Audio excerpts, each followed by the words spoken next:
This new theory suggests Grand Admiral Thrawn was the real reason why the New Republic government failed during the sequel Star Wars trilogy.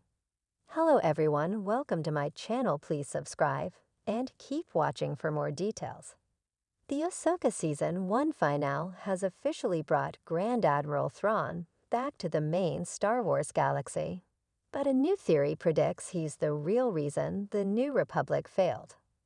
The New Republic era of Star Wars has largely gone unexplored compared to other eras of the galaxy, but the string of Star Wars Disney Plus TV shows by Jon Favreau and Dave Filoni has started to change that. It's known from the sequel Star Wars trilogy that the New Republic government was destined to fall, but there have been hints at the new government's glaring failures 15 years before the New Republic is decimated by the First Order. Grand Admiral Thrawn was one of the best, if not the best, strategists in the Empire and was one of the highest-ranking non-humans. Thrawn's best asset was his patience, which often allowed his opposition to make a mistake and show their cards. Thrawn was originally introduced in Timothy Zahn's Legends book, Heir to the Empire, and he was reintroduced into canon in Star Wars Rebels Season 3.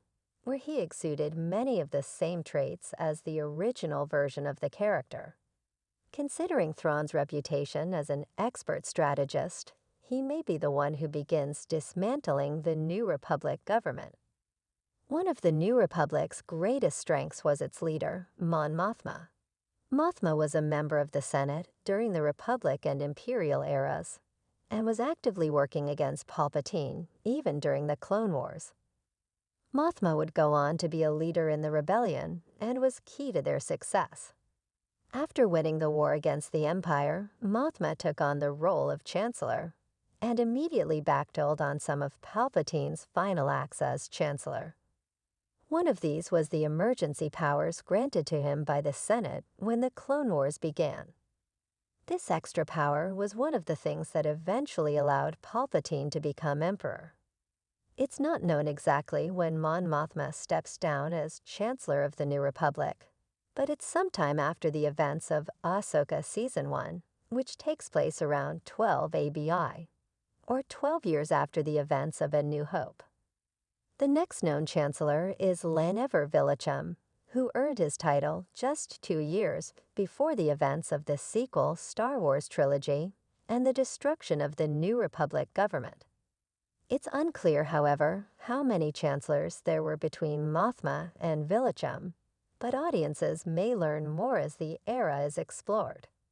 Without Mon Mothma at the helm of the New Republic, it was more susceptible to the rise of the First Order, and its collapse seemed inevitable. While the future of the New Republic era isn't entirely clear, it seems another war is inevitable with Thrawn back in the main Star Wars galaxy.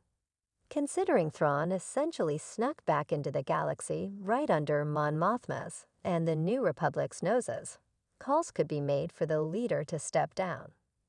It would be one of Mothma's biggest failures as a leader, and it would most definitely be seen as scandalous. Additionally, senators such as Hamado Xiono are exceptionally vocal about things they disagree with, meaning he or someone like him could call for a vote of no confidence. It's also possible that Mothma steps down due to illness. In the Legends Jedi Academy trilogy, Mon Mothma was poisoned by Imperials after their defeat, and this may be another aspect of Legends that Dave Filoni brings into canon. Filoni has already been slowly reintroducing aspects of Legends back into Star Wars canon, most notably starting with Thrawn himself, which makes this possibility even more likely. The stress of running the galaxy and being poisoned by her opposition could lead Mon Mothma to retire and step down as Chancellor, ultimately leaving the New Republic weaker in her wake. Mon Mothma had lived through and been a part of 2 failed government systems, meaning she knew how to and how not to run the New Republic government. Without her vast knowledge and experience, it seemed the New Republic was destined to fail. Even if Mon Mothma were to relay all of her knowledge to her successor, they couldn't have overseen the New Republic government like she could. The way she was able to bring unity amidst division, as seen in Claudia Gray's 2016 novel Bloodline, was something no other politician or leader could ever recreate, not even Leia Organa herself. In her absence, the weaknesses already seen in titles, such as The Mandalorian and Ahsoka, will continue to be exploited by players like Thrawn until the government ultimately falls.